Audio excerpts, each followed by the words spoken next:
محرم کے حوالے سے ایک بات کر لوں. یہ محرم کا روزہ, رسول اللہ صلی اللہ علیہ وسلم نے ارشاد فرمایا کہ عاشورہ کا روزہ مجھے اللہ کی رحمت سے امید ہے کہ 1 سال کے گناہوں کا کفارہ ہے. تو بڑی فضیلت ہے. رمضان کے بعد سب سے زیادہ فضیلت عاشورہ کے روزے کی ہے, 10 محرم کا روزہ.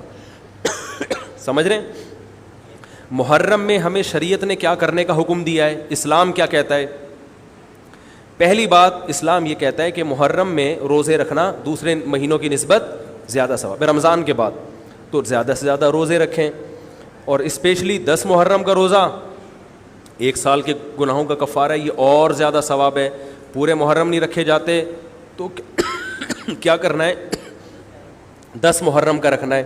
حدیث میں آتا ہے کہ آپ نے حکم دیا 2 روزے ملا کے رکھو, کیونکہ یہودی جو تھے وہ 1 روزہ رکھتے تھے, صحیح ہے نا. تو یہودیوں سے مشابہت سے بچنے کے لیے ہمیں حکم دیا کہ اس کے ساتھ ایک اور روزہ ملائیں. تو علماء یہ کہتے ہیں کہ آج کل یہودی 10 محرم کا روزہ نہیں رکھتے, تو اب مشابہت ختم ہو گئی ہے. تو اگر کوئی 9, 10 یا 10, 11 کا رکھ لے تو اچھی بات ہے, نہیں تو صرف 10 محرم کا بھی رکھ لے تو بھی انشاءاللہ پورا ثواب ملے گا, کیونکہ اب اس میں مشابہت رہی نہیں ہے. سمجھ رہے ہیں کہ نہیں سمجھ رہے؟ یہ کرنے کا کام ہے. دوسرا کام, محرم میں گناہ دوسرے مہینوں کی نسبت زیادہ, اس کی قباحت زیادہ بڑھ جاتی ہے, کیونکہ 4 مہینے محترم ہیں, شوال, ذیقعدہ, ذیقعدہ, ذی الحجہ, محرم اور رجب. یہ 4 مہینے جو ہیں اسلام میں اشہر حرم کہلاتے ہیں. قرآن کہہ رہا ہے فلا تظلموا فیہن انفسکم, ان میں اپنی جانوں پہ ظلم مت کرو. یہ ماتم کرنا بھی تو ظلم ہے نا اپنی جان پہ. تو اللہ نے فرمایا ان 4 مہینوں میں اپنی جان پہ ظلم مت کرو. کسی بھی طرح سے ظلم ہو, جسمانی ظلم ہو, روحانی ظلم ہو. جسمانی ظلم ماتم کر کے بھی ہو سکتا ہے, اور انگاروں پہ چل کے بھی ہو سکتا ہے, اپنے آپ کو پیٹ کے بھی ہو سکتا ہے. روحانی ظلم کیا ہے؟ گناہ کر کا.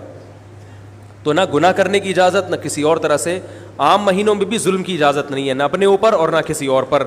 تو ان 4 مہینوں میں ظلم کی نوعیت بڑھ جاتی ہے. سمجھ رہے ہیں؟ یہ ایک محرم کی فضیلت ہے اسلام میں.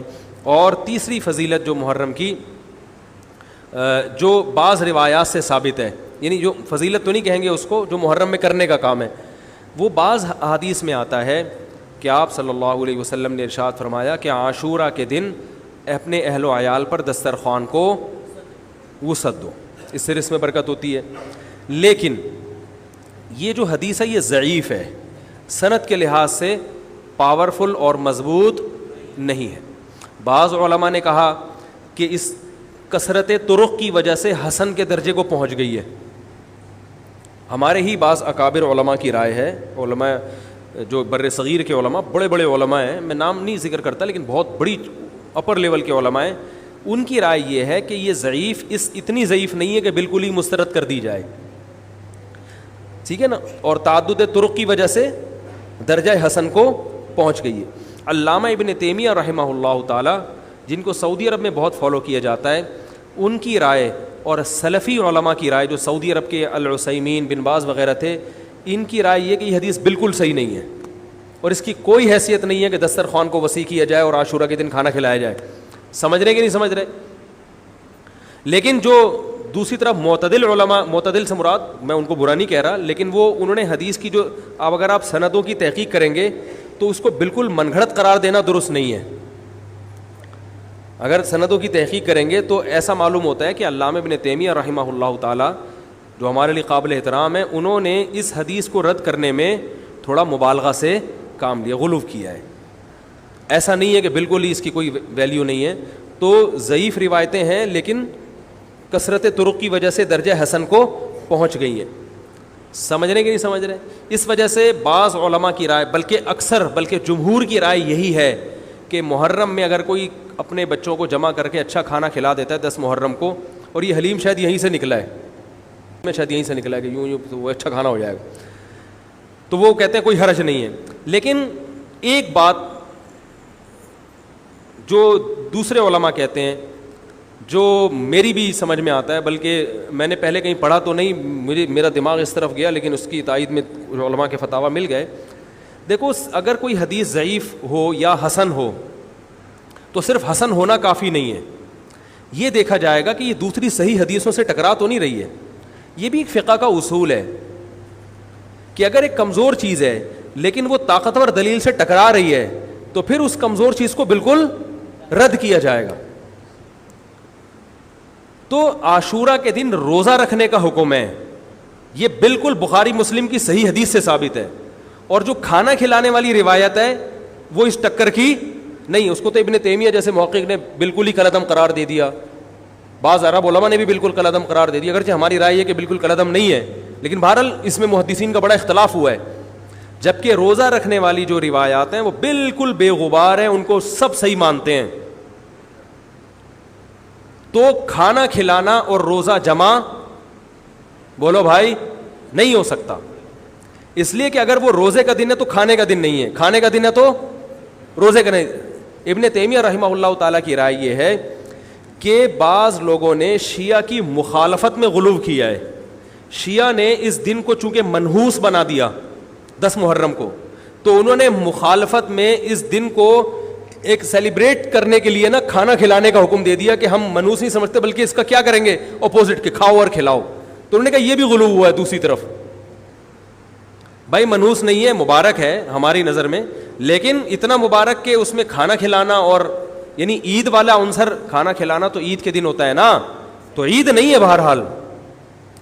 تو یہ بھی بڑی جاندار بات، اگرچہ یہ عقلی دلیل ہے مگر یہ ایسی نہیں ہے کہ بالکل اس کو کالعدم قرار دے دیا جائے. تو اب علماء نے دونوں حدیثوں کو تطبیق کی کوشش کی علماء نے کہ بھئی کھانا بھی کھلاؤ اور روزہ بھی رکھو، افطاری میں کھلا دو،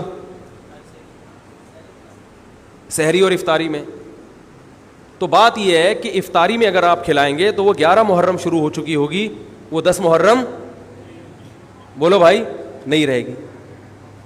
دوسرا سحری میں جو کھلانے کا مسئلہ ہے نا، سحری میں تو سحری میں جب ہم کوئی کہتے ہیں نا فلاں دن یہ کام کرنا ہے فلاں دن، تو اس سے لغت میں جو ذہن میں متبادر ہوتا ہے نا وہ دن کا وقت ہے، وہ 3:30 پونے 4 کا وقت نہیں ہوتا. یہی وجہ ہے کہ جو لوگ اس حدیث پر عمل کرتے ہیں عاشورہ والی، وہ دن میں کھانا کھلاتے ہیں، دوپہر کے ٹائم لنچ کرتے ہیں. وہ افطاری میں تو ویسے ہی دسترخوان وسیع ہوتا ہے بھوک کی وجہ سے.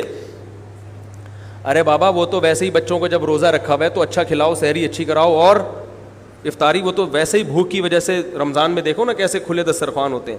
تو میں نے بڑی کوشش کی دونوں حدیثوں کو جمع کریں، لیکن تکلف کے بغیر یہ ممکن نہیں ہے. تو فقہ کا ایک اصول ہے کہ جب کوئی بے غبار صحیح حدیث ہوتی ہے اور اس سے ایک اصول ثابت ہو رہا ہے تو اس کے مقابلے میں اگر کمزور روایت آئے گی جو اس سے ٹکرا رہی ہوگی تو اس کمزور روایت کو، اگرچہ وہ موضوع من گھڑت نہیں ہے، لیکن اس کمزور کو اس صحیح حدیث کی مخالفت کی وجہ سے بولو بھائی رد کر دیا جائے. اس لیے میرا نالائق کا موقف یہ ہے، میں بہت نالائق ہوں، میں اتنی بڑی بڑی باتیں کرتا نہیں ہوں، لیکن ساڑی عقلچ یہ چیز آندھی نہیں ہے کہ بھائی جو روزے کا دن ہے وہ بھوکے پیاسے رہنے کا دن ہے، وہ کھانے کھلانے کا نہیں ہے. افطاری میں تو ویسے ہی کھاؤ بھی کھلاؤ بھی. تو اور اس کا نقصان یہ بھی ہوتا ہے کہ لوگوں نے اس کھانا کھلانے کے چکر میں روزے چھوڑ دیے ہیں. سمجھ رہے ہیں، جب حلیم پکے گا تو کون روزہ رکھے گا بھائی؟ ساری رات گھوٹا لگے گا حلیم کا کہ کل دسترخوان وسیع کرنا ہے، تو پھر روزہ گیا، وہ تو تیل لینے گیا، روزہ کون رکھے گا روزہ؟ تو وہ حدیث صحیح حدیث کی بالکل اس میں ٹائٹ قسم کی مخالفت ہو رہی ہے. ٹھیک ہے نا. تو نالائق کی رائے، پھر بھی اگر کوئی دوسرے علماء کی رائے کو فالو کرتا ہے تو وہ کھائے بھی کھلائے بھی. میں کہتا ہوں جو مضبوط چیز ہے اس کو لینا چاہیے، جو کمزور چیز ہے اس کو چھوڑ دینا چاہیے. ہمارے حضرت مفتی رشید احمد صاحب رحمہ اللہ ایک بات کہتے تھے کہ جہاں کھانا کھلانے کی حدیث آئے گی نا وہاں مسلمان اس کو لے ہی لے گا. کھانے پینے کی جہاں بات آئے گی مسلمان کیا کرتا ہے؟ وہ کہتا ہے بھائی یہ صحیح ہے، یہ بالکل صحیح حدیث ہے. ٹھیک ہے نا. وہ کیا کرتا ہے؟ جن علماء کی تحقیق ہے وہ تو تحقیق سے کہہ رہے ہیں، لیکن عام پبلک کی عادت یہ ہوتی ہے کہ فتویٰ بھی اسی کا فالو کریں گے جہاں کھلانے کا تذکرہ آ رہا ہو.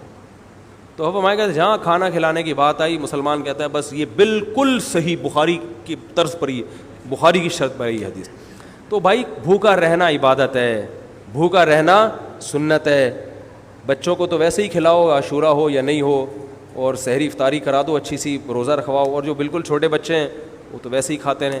تو اس لیے اور پھر اس کا نقصان کیا ہو رہا ہے؟ حلیم کے گھوٹے لگ رہے ہیں پوری پوری رات بیٹھ کے. اس کے الگ نقصانات ہیں، سبیلیں لگ رہی ہیں.